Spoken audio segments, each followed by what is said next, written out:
15 years of marriage. You'd think that would be enough time to figure someone out. To know their rhythms, their tells, their silences. Especially Ellie. She used to be so easy to read. A wrinkle in her brow meant she was worried. The way she tucked her hair behind her left ear when she was lying. The way her voice dipped a full octave when she was trying not to cry. I'd known her since college. We survived the long nights of residency together, built a life here in Austin, shared everything from grocery lists to grief. So I should have known. I spent the whole afternoon getting the house ready. Cleaned the counters, lit the good candles she loved, the woodsy ones with names like Cedar Morning and Smoked Birch. I marinated the steaks myself. Set the table with real napkins. Even wore the old blue shirt she once said made my eyes look less tired. I wanted to remind us what 15 years meant. What we still had or maybe could still hold on to. She was supposed to be home by 6. At 6:30 I told myself traffic. At 6:45 I texted all okay. No reply. 7:02 the front door opened. I was pouring wine when I heard her heels sharper than usual clicking against the hardwood. My heart kicked up a bit, partly from relief, partly from something else I couldn't name yet. I turned to see her step into the dining room. She paused at the doorway like she was bracing for something. "Happy anniversary," she said, breathless. No smile, just those words like she was reading them off a cue card. I looked her over. She was wearing a blazer, navy, structured, something she hadn't pulled out of the closet in years. I remembered it because I'd spilled coffee on the lapel once and she hadn't worn it since. But here it was again, draped over her frame like it was borrowed. Underneath, a silk camisole I didn't recognize. "You look nice," I said, walking toward her. She nodded, adjusting her sleeve. "I had a meeting. Last minute. Sorry I'm late."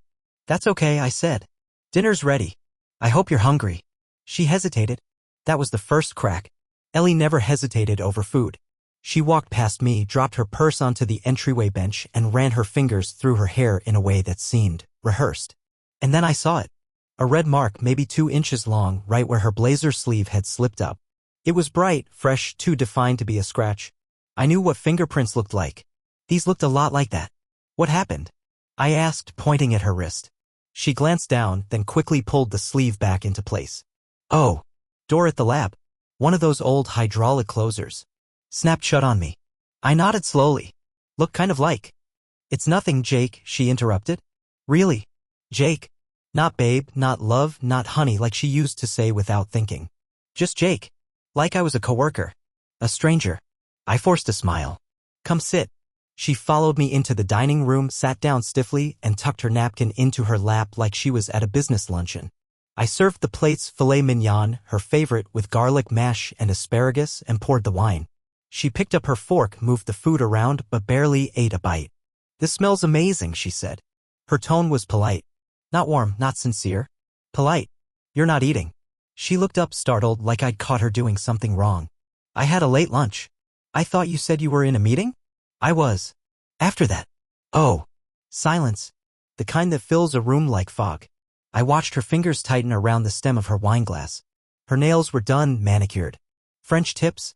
She hadn't gotten her nails done in months. Said she didn't have time. Said it was too expensive now. "You changed your perfume," I said after a while. She blinked. "What?" "Your perfume. It's different." She tilted her head like she was trying to remember. "Oh. Yeah. Sample from work. One of the girls gave it to me." Another sip of wine. Another bite that didn't happen. "I have to go back in," she said suddenly, standing up so quickly her chair scraped against the floor. "I left something important. I'll only be a little while." My fork paused halfway to my mouth. "Right now?" She was already at the door, grabbing her keys. I meant to grab it before I left. "I won't be long."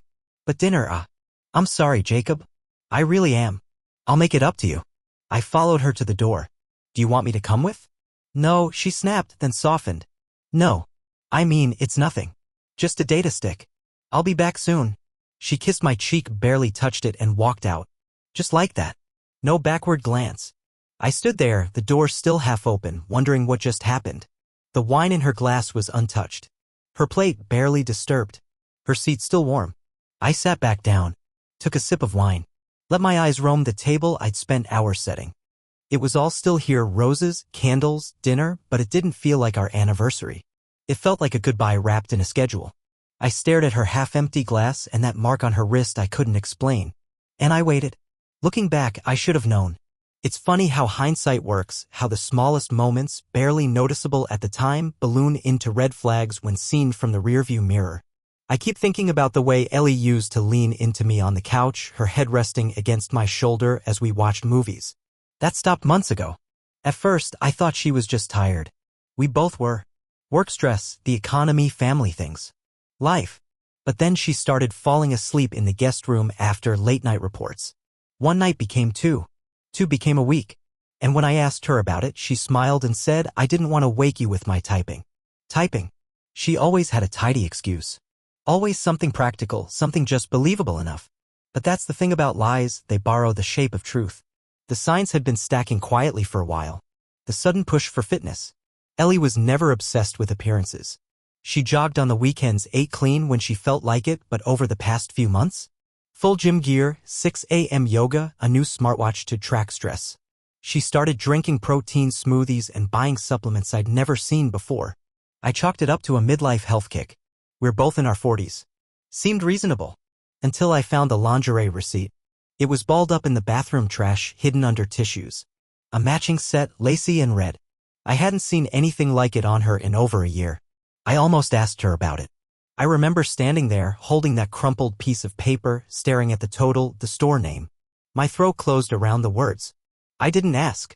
I didn't want to know. God, I was such a coward. And then came the phone. Ellie used to leave it everywhere. On the kitchen counter, the coffee table, even in the bathroom. She didn't care who saw it until she started guarding it like a vault. New passcode. Face ID. Always in her pocket or screened down on the nightstand. And her drawers, she'd never locked anything in our house before. But I walked in one afternoon and found her quickly closing the filing cabinet by her desk, keys in hand. She smiled too wide, said, "Just organizing old tax stuff." She didn't used to lie like that. There were the late-night texts, the missed calls she never explained. I'd hear her phone buzz at midnight, 1 a.m. She'd glance at it and flip it over like it was nothing. I asked once, jokingly, "Who keeps texting you at 1 a.m.? She rolled her eyes. "Lab updates. You know how disorganized we are." She laughed, but it was the kind that didn't reach her eyes. I wanted to believe her. I really did. We went on a trip to Colorado last fall. Just the two of us. A getaway to clear our heads. We stayed in a cabin near Breckenridge. Snowed in for a few days, hot cocoa by the fire, the works. It was supposed to be a reset. Instead, it felt like we were play-acting a marriage that had already died. One morning, I woke up to find her gone. I figured she was out on the porch or maybe getting coffee at the little shop down the road. She came back an hour later, hair damp, cheeks flushed. Said she went for a walk. But it wasn't raining. And the air was freezing. "You took a shower out there?" I asked, half laughing. She blinked, then smiled. "No, I just stopped by the spa at the lodge. Needed to clear my head." I believed her. I wanted to believe her. But everything felt off. She touched me less. Kissed me like we were related. X? That dwindled down to obligatory pecks, distracted in Macy. When we did sleep together, it felt like she was somewhere else entirely. Eyes open but distant. Smiling but not really there. And when I brought it up, God, I tried, she said things like, "You're just tired," or "We'll be okay once work slows down." I started wondering if maybe I was the problem. Maybe I'd become boring. Predictable. Too focused on routines and work and bills. I even went to a therapist. I didn't tell Ellie. I just went. Sat there week after week, talking about how I felt disconnected. The therapist was kind. She asked questions. Gave me tools. Suggested I write Ellie a letter. I never gave her that letter. I still have it. Folded in the back of a book in my office. In it, I told her I missed her. That I was scared. That I didn't know how to reach her anymore. And now, none of that matters. Because after that night, our 15th anniversary, the mark on her wrist, the way she kissed my cheek like it was a formality, I started paying attention. Really paying attention. She came home late the next few nights. Always with a new excuse. Emergency at work. Had to stop for supplies. One night she came in and smelled like hotel soap. That lemony chemical stuff. I asked her about it and she laughed. "You're paranoid, Jake." Was I? She was so calm, so practiced in her denials. But once I stopped filling in the blanks for her, I started to see the pattern. How everything lined up when I looked at it from the outside. I remembered a man I'd seen once, maybe 2 months back, outside her lab. Tall, dark hair, wearing a lab coat. Ellie introduced him as Marcus. Said he was new. "He's quiet," she'd said. "Barely talks." Except I caught her laughing with him. Not just chuckling, laughing. That loud, open laugh she used to give me back when we were in college. I didn't think much of it then. Yeah? It's all I can think about. I started to test things. Little things. I asked if she wanted to go out to dinner, just the two of us. She hesitated. Said she was swamped. Another time I suggested we go hiking like we used to. She said her knee was acting up. So I stopped asking. Instead, I watched. She didn't know I'd synced our shared calendar to my tablet. Didn't know I could see the meetings she added, ones she never told me about. At least 3 of them were scheduled after 9 p.m. at addresses that weren't the lab. That was when something inside me started to split. I wasn't angry. Not yet. Just hollow. Because when you love someone for 15 years and they start to vanish in front of you, piece by piece, it doesn't feel like betrayal at first. It feels like death. Like watching your favorite song fade into static. Like watching your home burn, but the fire is invisible. And now I can't stop replaying that night. The blazer. The unfamiliar perfume. The mark. Too many things I can't unsee. She hasn't brought it up since. Hasn't mentioned the anniversary or the dinner she skipped. She walks around like nothing's changed. But I've changed. Something inside me is awake now. I started writing everything down. Every late arrival. Every unexplained mark. Every locked drawer. Because the truth doesn't always scream. Sometimes it whispers. And I've started listening. It started with a misclick. That's the part that still stings the most. After weeks of suspecting something was wrong, after tracking Ellie's behavior with the meticulousness of a surgeon and the desperation of a drowning man, it was a stupid misclick that unraveled everything. It was a quiet Wednesday night. The kind where the world feels half asleep. Ellie had gone to bed early, claiming she had a migraine. I'd started doing that thing I swore I'd never do, snooping. Not through her drawers or phone. Not yet. I'd convinced myself I still had boundaries. So instead, I was organizing some old digital files, cleaning out a neglected corner of my email account, the spam folder. That's when I saw it. Subject line, "You're invited, Ellie and Marcus, September wedding celebration." At first, I thought it was a mistake. Maybe some auto-generated junk or a wedding registry ad targeting her name and mine by coincidence. I almost deleted it. But something made me click. The email opened to an elegant graphic. Gold cursive over a cream background. The words felt like a slap. Join us in celebrating the union of Ellie Mason and Marcus Dane. Date, September 23rd. Location, Whispering Pines Vineyard, Driftwood, Texas. Below it was a smiling photo of the couple, Ellie and Marcus, standing side by side, her hand on his chest, his arm around her waist. She wore a pale sundress. He wore a tailored button-down. They looked happy. An asterisk mate. Real. And that's when the world tilted. I just stared at the screen. My first thought wasn't rage. It wasn't even heartbreak. It was confusion. I blinked, reread the names again and again. This wasn't an affair hiding in the shadows. This was a wedding invitation. She was planning a wedding. With another man. While still married to me. I scrolled through the rest of the invite, half numb. There were RSVP links, a registry with Pottery Barn and West Elm, even a personalized message from Ellie and Marcus thanking friends for their support. Friends. So there were people who knew. People who had smiled and nodded while she crafted a new life behind my back. My stomach turned. I clicked on the link to the couple's registry page, and there it was again, Ellie's full name with Marcus's beside it. Photos of them on a beach, on a sailboat, at a farmer's market. Her head on his shoulder. His lips pressed against her temple. Things I hadn't seen in years. How long had this been happening? My fingers trembled as I reached for my phone. I opened our shared calendar again, scrolling backward. That weekend trip to a conference in Dallas? That was 2 months ago. There was a photo in the gallery, her in that same sundress, standing in front of a vineyard. I thought nothing of it at the time. She said she took it for a coworker's blog. Now I saw the matching background in the wedding invite banner. It wasn't Dallas.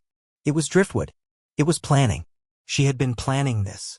I slammed the laptop shut. The silence of the house was suffocating. My heart was pounding so hard I could hear it in my ears. I stood there in the kitchen, lights low, hands on the counter, trying to keep my breathing steady. A part of me wanted to storm into the bedroom and shake her awake, to demand answers, to scream. But the other part, the part that had grown colder, sharper over the past few weeks, stopped me. No, not yet. Because if she was capable of this, of rewriting our entire life while I stood beside her, then confronting her now would be useless. She'd spin it, justify it, cry and plead and say things like, "You don't understand." But I understood plenty. I understood that our marriage wasn't just broken. It was erased. I needed proof. More than a spam email. I needed to know how far this had gone. So I did the thing I swore I wouldn't. I opened her laptop. To her credit, she'd logged out of most things. But she'd forgotten one, her cloud storage. It auto-synced from her phone. And inside it, folders. One labeled Venue Ideas. Another titled Marcus and Me. Felt like trespassing, but I clicked anyway. The images were endless. Engagement-style photos, Pinterest screensh *TS, honeymoon brochures. A PDF labeled Guest List Draft with over 70 names. Her parents were listed. A few cousins I barely knew. Her work friends. Not mine. Not a single name from my side of the family. Because this wasn't a renewal. It was a replacement. And then I found the documents. A legal draft, Power of Attorney Jacob Mason. Dated 3 months ago, during the time I'd been recovering from shoulder surgery. It granted Ellie access to make property and financial decisions in Jacob's best interest. I remembered signing that. She said it was to make insurance easier while I was under anesthesia. Inside the same folder was a scanned document titled Lake House Sale Agreement Draft. It was our family property. My grandfather's old place on Lake Buchanan. We'd talked about restoring it. Apparently, Ellie and Marcus had other plans. The buyer's name wasn't visible, but the intent was clear. They were selling it. Without me. My hands went numb. This wasn't just cheating. This was removal. Erasure. They weren't running away together. They were building a new life by dismantling mine. Brick by brick. And I'd been asleep the whole time. I backed out of the folder, closed everything, and wiped the machine's history. My body felt robotic. I stood and walked to the sink, splashed cold water on my face. What was I supposed to do now? Call a lawyer? Pack a bag? Break down? No. I'd done the grieving already. Quietly, in stages, over months of growing distance and whispered lies. But now, the shape of this betrayal, its precision, its planning, turned something in me. Hardened it. This wasn't heartbreak. It was strategy. If Ellie and Marcus thought they could erase me, they underestimated just how deeply I pay attention. I wouldn't confront her yet. Not until I knew everything. Not until I had every document, every name, every breadcrumb. They wanted a new life built on the bones of my own? Fine. Let them build. But I would be the storm they never saw coming. The last time I saw my brother alive, he was wearing one of those old faded college hoodies, sitting across from me at the diner on South Congress. It was early, maybe 7:30 a.m., and the place was half empty. He stirred his coffee, eyes darting around like he was waiting for someone else to show. "She's hiding something, Jake," he said, voice low. "I can't prove it yet, but I've got a bad feeling." That wasn't like Andrew. He was a skeptic by nature. He didn't get spooked easy. But that morning, he looked different, nervous, like whatever he had stumbled into was bigger than he'd expected. I asked him what he meant. He hesitated, looked down at his mug and said, "Let me do some more digging first. If I'm wrong, I don't want to blow up your life over a hunch." I didn't push. I wish I had. We agreed to meet again the next morning. Same diner. Same time. But that meeting never happened. Because later that night, I got a notification from the security app on my phone. Motion detected, garage. It was around 11:42 p.m. Ellie had already gone to bed. Or at least to the bedroom. Sleep had become optional between us. I was on the couch, half watching an old documentary when the alert came through. Normally, I would have ignored it. Probably a raccoon or the wind tripping the sensor. But something told me to check. I pulled the feed up on my phone and froze. The garage door was open. That, in itself, wasn't unusual. What was unusual was the figure lying motionless on the concrete floor. I couldn't make out the face at first. Just limbs splayed at unnatural angles. A dark patch spreading around the head. Blood. I bolted from the couch, heart pounding, lungs tight. The door to the garage was down the hall. I nearly slipped as I ran. When I opened it, the metallic scent hit me first. Sharp. Iron heavy. Then the sight. Andrew. Face pale. Eyes open but unfocused. head tilted at an unnatural angle, a pool of blood beneath him. And next to his body, my wrench. The heavy one I kept in the tool drawer. Red-stained. I dropped to my knees, checked for a pulse, but I already knew. He was cold. I didn't have time to process. Within minutes, the sound of sirens split the night. I hadn't called them. Ellie had. She appeared behind me, robe on, arms crossed tight against her chest. Her voice was flat when she said, "I heard a noise." I came down and saw the door open. I called 911. Just like that. Calm. Measured. The cops swarmed in, blue and red lights flashing against the walls like a nightclub strobe. Questions came fast. My words stumbled. I told them what I knew, that I found him like that. That I had no idea how or why he was here. Ellie told them something else. Later, in the back room while I sat on a metal chair under fluorescent lights, a detective leaned forward and said, "Your wife said your brother had been acting erratically. That he'd threatened her a few times. She said you've been under stress. That you've been unstable lately." I stared at him, stunned. Unstable? She mentioned some recent arguments. Something about you locking yourself in your office. Not eating. Not sleeping. She says Andrew came by unannounced. That there was shouting. Is that true? There had been no shouting. Not once. Andrew and I talked like we always did, quiet, low voices, careful words. I told them this. They wrote it down like it didn't matter. And then came the kicker. "We couldn't find your external drive," the detective said. "Your wife mentioned you kept one for backups. She said it was encrypted, that you're a private guy. But she hasn't seen it in days. Know where it is." I felt the blood drain from my face. The drive.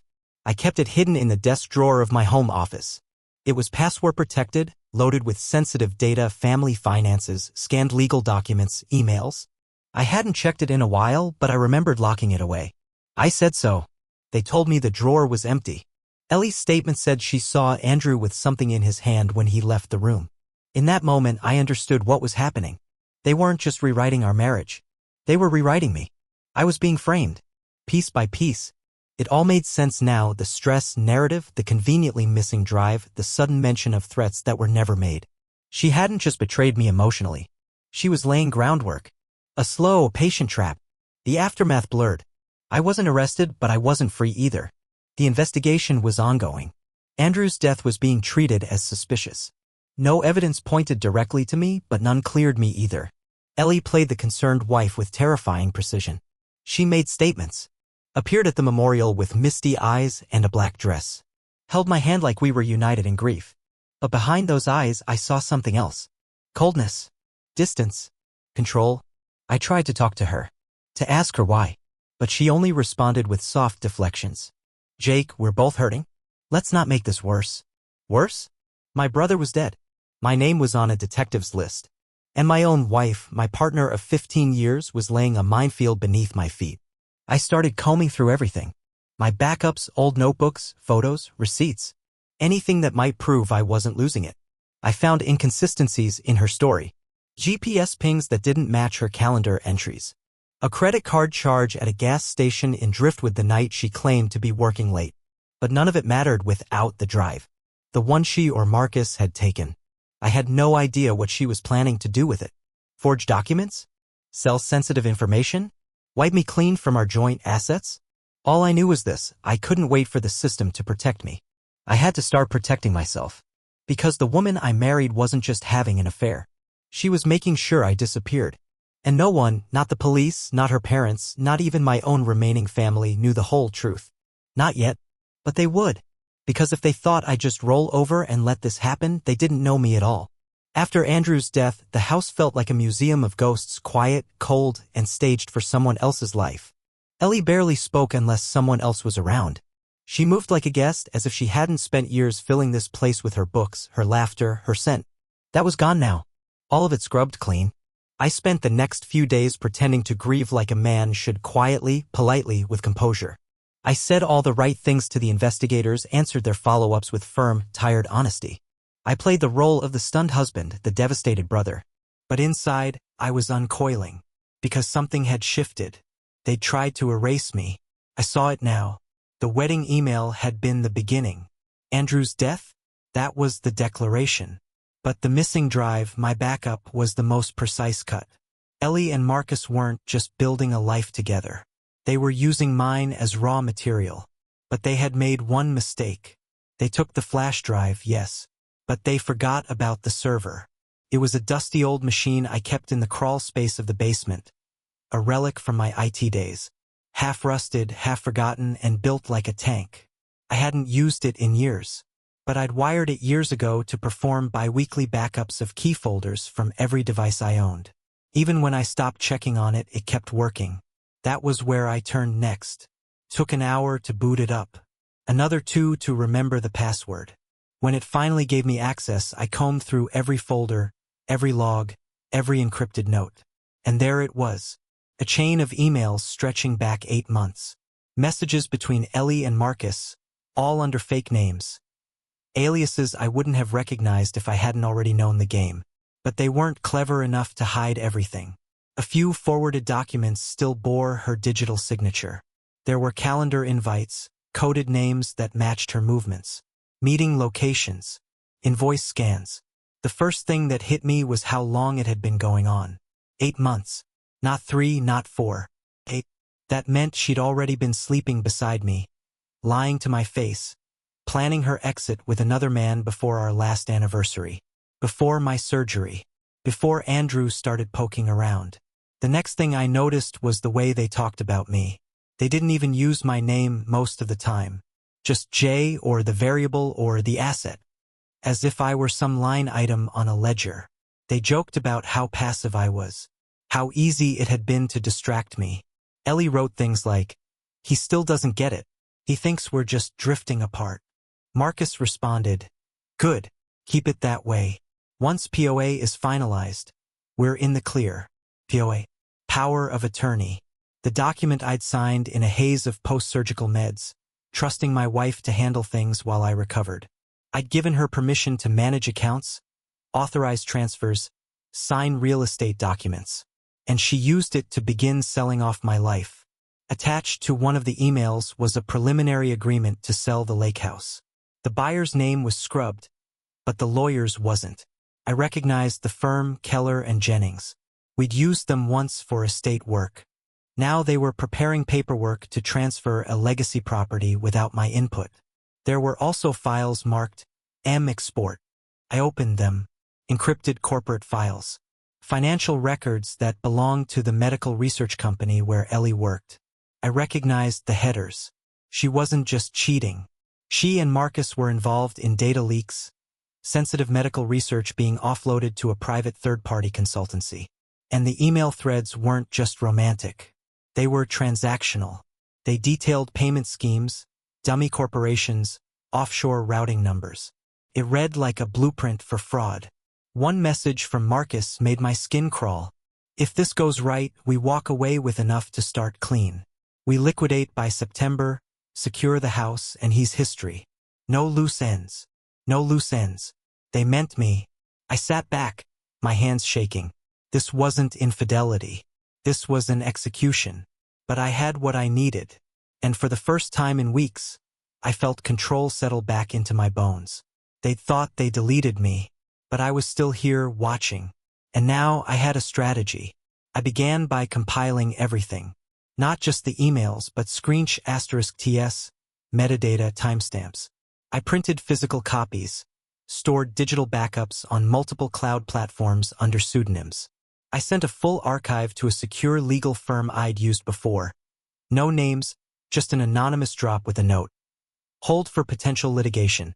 Contact if subpoena issued. Next, I began rebuilding my financial control. Ellie didn't know that I'd moved our savings into a trust years ago. She had access to the joint account, one we kept for groceries bills but not the core nest egg. I locked that down further, rerouted my income, and cut the joint cards. Within a week, she noticed. She came into the kitchen one morning, holding her phone. "Did the card get declined at the grocery store?" I didn't look up. "Must be a bank error." She blinked. "Okay. Well, can you check?" "Sure," I said, sipping my coffee. Later. That was the first crack in her performance.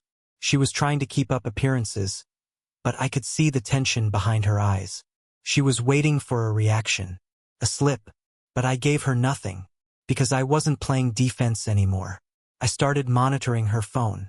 a program I'd built years ago as a proof of concept back when I was consulting for small cybersecurity firms. I still had access to her device from a shared family account. All it took was a silent installation and I had everything. Texts, GPS, recordings. That's how I knew Marcus had been emailing her from burner accounts. How I knew they were planning a weekend strategy retreat in Dallas scheduled to coincide with a team-building conference. I knew exactly where they'd be. But I didn't plan to stop them. Not yet. Because this was no longer about revenge. It was about precision. I began crafting anonymous emails, leaks sent to regulators, board members at Ellie's firm, and Marcus's supposed clients. Each packet included redacted proof of data breaches, asset transfers, and breach of contract material. Enough to start a whisper campaign. I also forwarded a few key documents to her parents. Her mother called 3 days later. I didn't answer. But I heard Ellie on the phone later, voice high, panicked. "No, Mom, of course not, it's complicated, we're fine." She wasn't fine. None of them were. The walls were starting to close. And I was just getting started. The beauty of precision is that no one sees it coming. Ellie and Marcus had built their deception on shadows, false narratives, rewritten truths, forged signatures. So I responded with silence and let the truth do what silence often does best, destroy from within. I used her phone's mirror data to time my moves. Anonymous emails were sent late at night to Marcus's business contacts, contracts laced with discrepancies, private messages copied verbatim. I never signed anything, never added traceable metadata. Just enough to see doubt. Marcus's consulting firm started hemorrhaging clients. A week later, an internal audit was launched. His accounts were flagged for irregularities and 2 pending projects were suspended. Ellie tried to reassure him over the phone. I listened as she whispered promises she couldn't keep, unaware I was hearing every word. Her parents received an untraceable envelope of financial records showing how their names had been used in 2 shell companies Marcus registered for laundering royalties. Her father left a voicemail on our home line. "What the hell is this, Ellie? What have you dragged us into?" I watched her crack slowly. Ellie began to unravel around the edges. Late nights turned into early exits. She snapped at me for leaving dishes out, for forgetting to water the plants, things she once laughed off. She knew something was wrong but didn't know where to point the blame. The genius of it was that I never raised my voice, never gave her the confrontation she needed to feel like the victim.